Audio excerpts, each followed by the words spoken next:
Casual, where today we are going to be previewing the Washington Commanders for the 2025 season. Last year, the Commanders finished with a record of 12-5, finishing second in the NFC East. They went on to beat the Buccaneers in the wild card, the Lions in the divisional, and unfortunately lost to the Eagles in the NFC Championship game.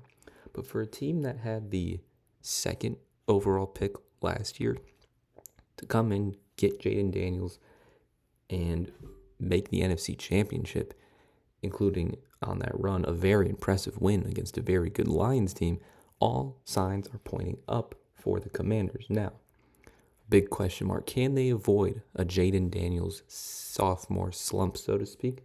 I think they will, and we will get into those reasons as well. And I think this team, once again, can make another run at an NFC Championship title, maybe even a Super Bowl. Let's get into the preview of the Washington Commanders.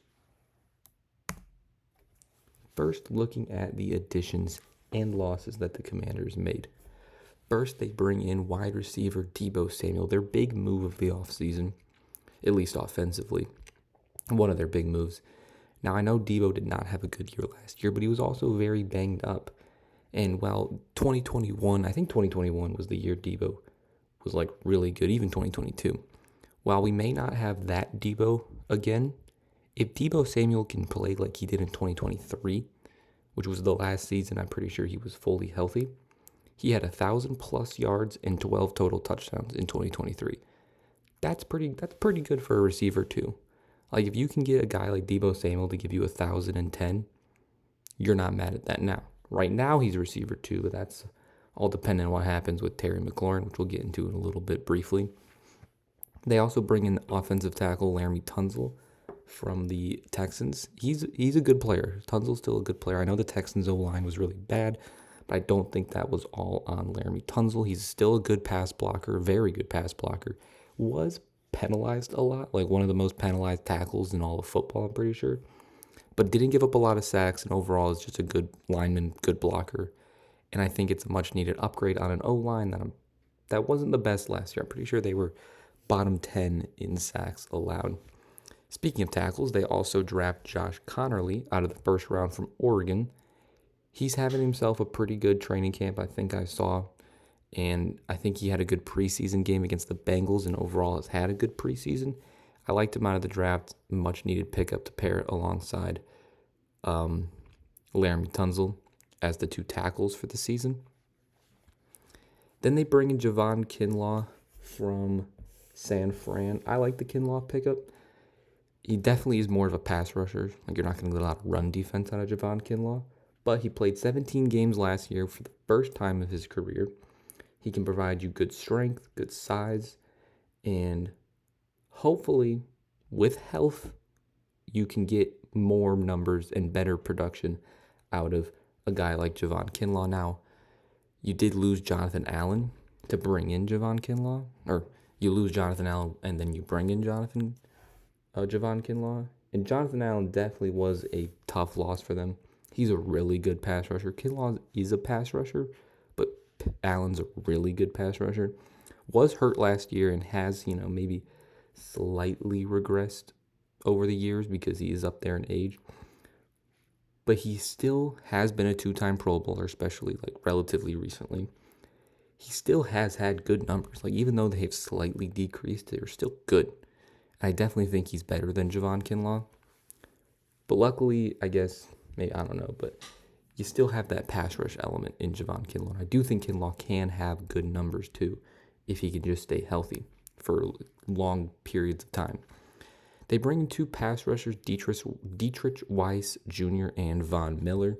Weiss last year had 5 sacks, and right now I think he's their projected backup. The reason I put him on here is because the guys in front of him are the best in the league, so I think he could take that spot. But if he's your backup, that's a good player. And then Von Miller, I know he's up there in age, he's 35 or something like that. But in 13 games with Buffalo, he had 6 sacks. So that's 11 sacks right there that they bring in Dietrich Weiss and Von Miller.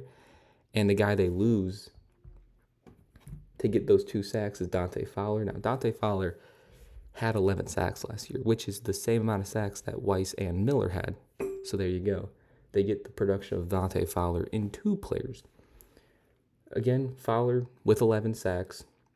He looked very close to what he did in 2019, and he's a good player, so that's definitely a tough loss. But if Von Miller can get 6 sacks in 13 games, there's a chance he can end up with 10 sacks on a season, 9 sacks, 8 sacks, and you pair that with Dietrich Weiss's 5 sacks, you kind of equal the production you got out of Dante Fowler. Then they bring in Trey Amos, their second-round pick from Ole Miss. He's apparently been the talk of camp.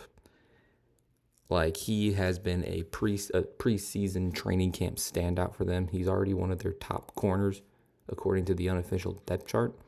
They really like Trey Amos. I really like Trey Amos. I think he'll make a good impact right away. And then they bring him in and they lose Benjamin St. Juste. I think that's how you say it. He was not really that good last year, especially in coverage. And I think automatically Trey Amos as a rookie is an upgrade over St. Juste. So I really like what they did there. And then they interchanged that safety. They bring in Will Harris and they replace him, or they replace Jeremy Chin with Will Harris. Both very good players, very similar in terms of like where they like rank as best safeties in the league. Will Harris,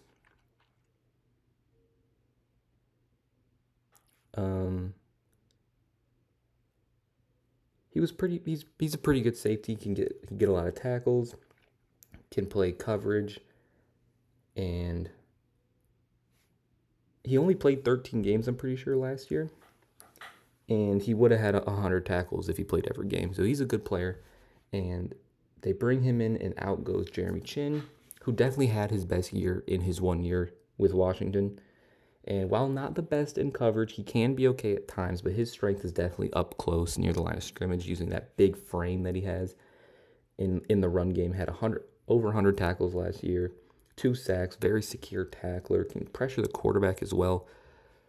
So very different types of players, Jeremy Chin compared to Will Harris, but I think the overall talent is very similar. And then 2 guys I forgot to talk about, the 2 receivers they lose. They lose De'Ami Brown and Olamide Zaccheaus. Both just like solid receivers that, De'Ami Brown definitely had his best year in the league. He also had a very good playoff run, especially against the Lions. But he's a very reliable receiver. He can catch the ball. Like you can trust De'Ami Brown to catch the ball if you throw it his way. And Zaccheaus is just another like solid, good, like depth receiver. If you can get a healthy Deebo Samuel and Terry McLaurin is still on the team for all 17 games, you're not really going to miss guys like De'Ami Brown or Zaccheaus. So overall, I think the Commanders had a very good offseason, especially offensively, bringing in Deebo, Tunzel, Connerly, because those are going to help Jayden Daniels avoid having that sophomore slump. I feel like is continuing to develop the team around him, and I think they did that. And overall, I think it was a very good offseason for the Commanders. Now, looking at the offense again, as I mentioned before, the O-line wasn't the best last year. They were tied for 7th most sacks allowed, but they did improve. Again, Laramie Tunzel is a good player. Josh Connerly, I really like him out of the first round. I think he should start over Andrew Wiley personally. Sam Cosmi, now, he might be banged up going into the year, but when he's healthy, he's a very good offensive guard. Biadasz, they brought him in last year. I'm pretty sure he's solid. Brandon Coleman, he's just okay. Their 3rd round pick last year. Nick Allegretti, he might have to play a little bit if Cosmi misses some time. He's just okay. Honestly, Wiley, Allegretti, and Coleman aren't the best, but you really like Tunzel, you really like Cosmi, and I really like Connerly. So I think it'll be an improved O-line group. If they can get Tunzel, Cosmi, and Connerly to play a full season, I think it will be an improved O-lineman group. I mean, it's hard. They have a pretty low bar to improve, at least in terms of sacks allowed. But I do think this improvement in the O-line is going to help Jayden Daniels a lot and help him have an even better year 2, which would be very impressive because as a rookie, he led the Commanders to having the 5th best scoring offense in the league, and he was already one of the best quarterbacks in the league. Now, going on to Jayden Daniels, 2nd overall pick last year. I feel like he came out of nowhere despite being the 2nd pick. I feel like people didn't expect him to have as good of a rookie year as he did, considering the Commanders don't have like the perfect situation he had such a good year, and he's already being put as like a top 5 quarterback in the league by a lot of people. Rightfully so. He had 3,500 yards, 25 touchdowns, only 9 picks, and that's just in the air. On the ground, he also obviously gives you a lot. As on the ground, he had 800, almost 900 yards and 6 touchdowns. As a rookie, he was 7th in MVP. He made the Pro Bowl. He was 17th in Offensive Player of the Year, and obviously he won Offensive Rookie of the Year, leading the Commanders to 12 wins. What stood out to me about Jayden Daniels is just how he looked like he was in like year 10, especially in the playoffs. Like that road playoff game versus the Lions, he looked like he's been there before. Like that was his 20th playoff game, it felt like, as a rookie. Insane. At running back's a little interesting because Brian Robinson will probably not be on the team to start the season. They're trying to find trade partners. They might end up just cutting him. And that's going to leave him with the backfield of Eckler and Ja'Cory Krosky-Merritt. Now, Eckler actually was pretty good last year. I think people didn't really like the pick of Eckler, because he's kind of showed a little bit of regression on the Chargers, definitely getting up there in age. But he had a very good year last year. Had almost 400 yards and 4 touchdowns on the ground. But obviously Eckler's impact is in the receiving game, where he had 300 yards as well. So that's backup running back. It was a decent year for Eckler. Now, is he going to be the starter, or is it going to be Ja'Cory Krosky-Merritt? Now, Ja'Cory Krosky-Merritt has been, we talked about Trey Amos being the talk of camp. I'm pretty sure JCM, is what I'm going to call him now, so I don't have to pronounce his name every time, has been a big name in the preseason and in training camp in the offseason. So he might be the starting running back this season for the Commanders. At tight end, you got Zach Ertz, another one of the Austin Eckler type signings where, old guy, they bring him in. Very good year for the Commanders. For Zach Ertz, had 650 yards and 7 touchdowns. And another guy I liked is Ben Sano, their second-round pick from Kansas State last year. I think he could take John Bates' spot as that number 2 tight end. And Ben Sano didn't get a lot of opportunities, only had 5 targets, but caught a touchdown in those 5 targets. And I think he should be the tight end 2, and I really like him as the tight end 2. And then the receiver position, we obviously talked about Debo, which if you can get a healthy Debo, I trust that he can give you 1,010. Terry McLaurin, one of the best receivers in the league. We don't know what's going to happen with Terry McLaurin if he's going to be on the team, but last year had 1,000 yards, 13 touchdowns, and he finally had a good quarterback. And we finally saw, once Terry McLaurin has a good quarterback, how good he can be. So I really hope he's on the team because him and Jayden Daniels are already one of the better quarterback receiver duos in their first year playing together. Noah Brown, their second outside receiver, he had himself a pretty decent year last year for the Commanders, 401 touchdown. Didn't play a ton, only played 11 games. I'm pretty sure he's the one that caught the Hail Mary at least, which was cool, but he's a fine second receiver. I definitely prefer De'Ami Brown over him, but bringing in a guy like Debo and now Noah Brown being your third best receiver isn't the end of the world. I like Luke McCaffrey. Got him out of the 3rd round last year. I thought he showed a little bit. And then Jalen Lane from Virginia Tech, their 4th round pick, had a pretty good preseason game versus Cincinnati. I really like Jalen Lane. I think they can get creative with him on this offense with Cliff Kingsbury. And I think he could become potentially the 3rd best receiver on this team once it's all said and done. But overall, this offense was 5th in scoring last year. And if they can get Terry McLaurin paid and back, and Sam Cosmi is healthy, I think it will be once again another very good year for the Commanders' offense.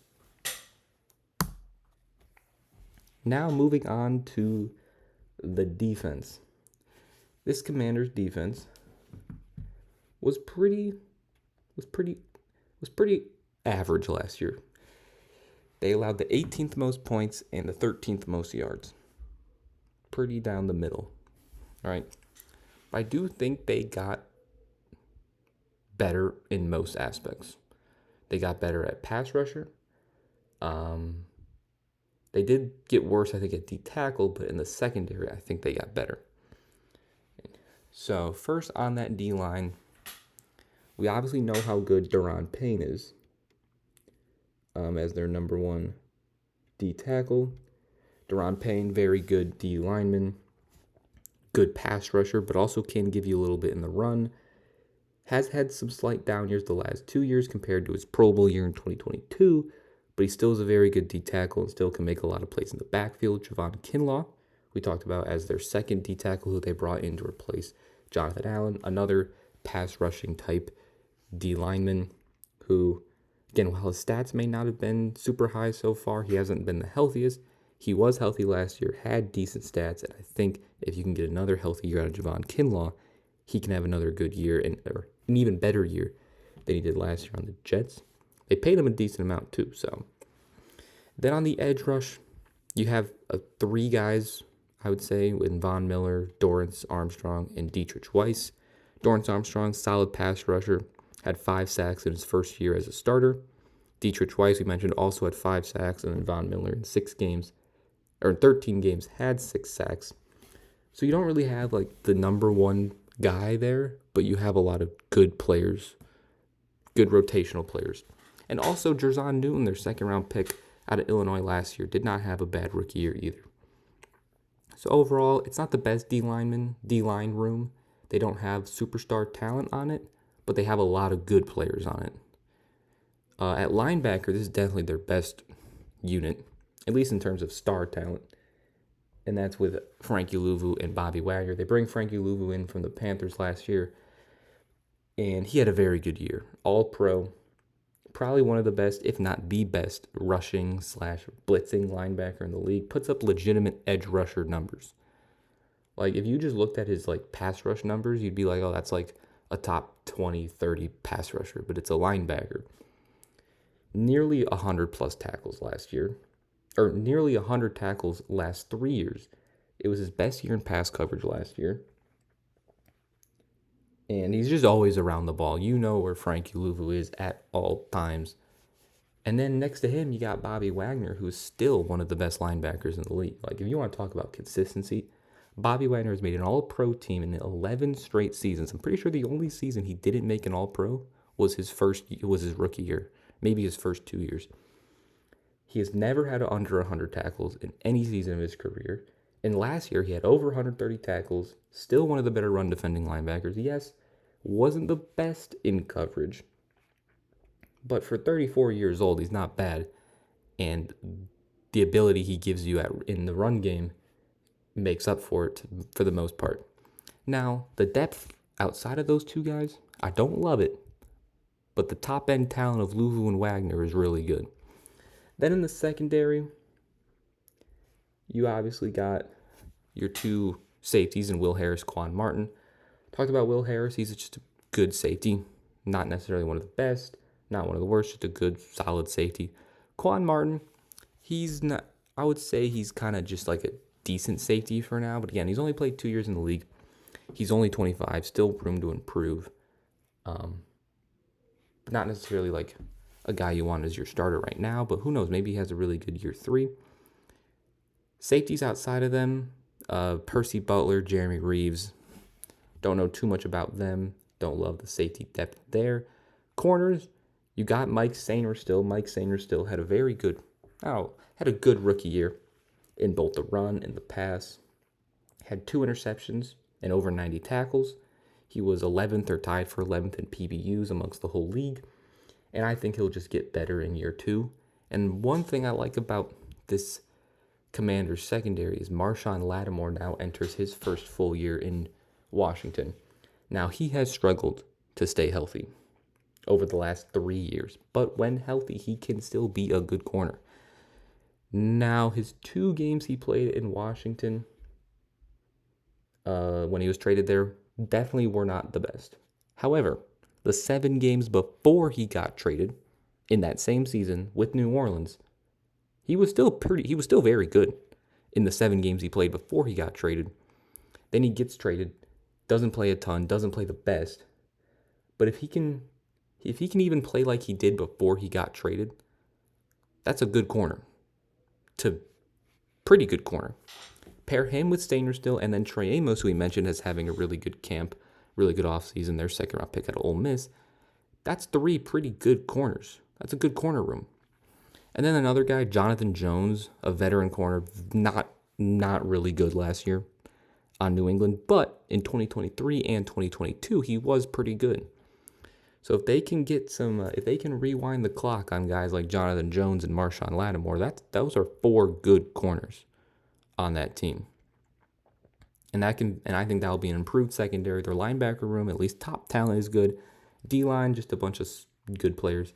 They don't have a lot of star talent on this team. Outside, like Frankie Lulu and Bobby Wagner are probably the only 2 guys on this team that are like top 10 in their position or close to top 10 of their position. But overall, you have a lot of good players, and I think it could be a decent defense, probably around the same as they were last year. But that's not bad because last year they almost made the Super Bowl. So, quickly looking at the special teams real quick before we get to the record. Tress Way, definitely not as good of a punter as he once was. Not really a good punter at all. He is 35 years old. Matt Gay is a solid kicker. You're not mad at Matt Gay being your kicker. Eckler as your kick returner. I'm pretty sure he was an all-pro kick returner last year. So you like that. And then Jalen Lane is right now their punt returner. And obviously doesn't have an experience in the NFL at punt returner, but I think he can be a good punt returner. And I'm pretty sure he was in college. So I think it's overall, again, your kicker punter kind of let you down, but I think their return game can be pretty decent. And I think overall they'll have probably about an average special teams unit.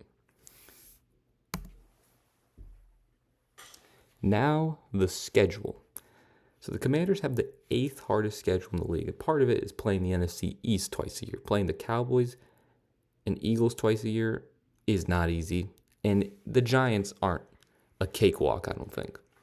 Then they also play the NFC North, which is the Bears, Lions, Packers, Vikings. And then they play the AFC West, which is the Chiefs, Chargers, Broncos, and the Raiders I don't think are a cakewalk either. And then they also have to play the Dolphins, which isn't a cakewalk. You also have to play the Seahawks, which isn't a cakewalk. And you have to play the Falcons, which also is not a cakewalk. Like, there is not any easy game here. Like, even the quote-unquote bad teams they play, like the Giants, and the Raiders, aren't a team you can just walk through, right? So, I don't think the Commanders are quite going to reach that 12-win mark that they reached last year. But I still think they will have a good year because they have a good team. So, for their floor, I'm going to put their floor at 7-10. Maybe getting like 3 games in their division, beating the Dolphins, beating the Falcons, and the Bears. Or no, maybe getting 2 games in their division, beating the Raiders, Falcons, Bears, Seahawks, and Dolphins. That's 7 wins right there. I think that's very doable for the Commanders, even at their worst. And their ceiling, however, I think their ceiling could be high, and I have it at 12-5. So maybe their 5 losses would come to the Chiefs, the Eagles once, I don't know, the Lions, something like that. The Lions, I mean, they could lose to any of these teams, honestly, and beat any of them.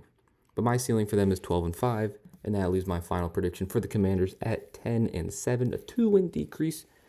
But just looking at the schedule is just brutal. Like we talked about how the Giants have a difficult schedule, and they basically have the same schedules, just slightly difficult because they have a second place schedule, where the Giants have a 4th place schedule. So it's going to be a tough year for the Commanders, but I do think they can still get a lot of wins because they have a talented team, and I do think they got better. And I don't think Jayden Daniels will have a sophomore slump. I think he'll have a similar season to his rookie year or even better. Let me know in the comments section your thoughts on the Commanders and their 2025 season. Leave a like if you enjoy, subscribe if you're new, and I'll see you guys next time. Peace.